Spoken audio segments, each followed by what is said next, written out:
Окей, Джей, кто лучший адвокат? Вы, сэр. Почему же я лучший адвокат? Вы закрыли мое дело. Самые золотые слова. Вас заставляют Annuitet yoki differensial to'lov usuli qaysi biri mijoz uchun foydaliligini ko'rib chiqamiz. Real balansda 330 million so'm 20 yilga 18% dan chiqqanda ipoteka krediti 1 milliard 222 million so'm to'lanadi. Xuddi o'sha kredit differensialniy to'lov usuli o'tkazilganda oxirgi to'lov bilan 931 million so'mga tushadi. 291 million so'm o'rtasida raznica bo'ladi.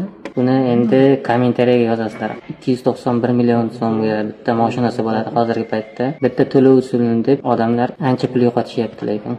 Kreditdan qutulish. Uyingizni yoki avtomobilingizni garovga qo'yib, Самые золотые слова. Вас заставляют uyingizni yoki avtomobilingizni garovga qo'yib, Kreditdan qutulish. И тебя обвиняли. В особо тяжких преступлениях. Окей. Annuitet yoki differensial to'lov usuli qaysi biri mijoz uchun foydaliligini ko'rib chiqamiz.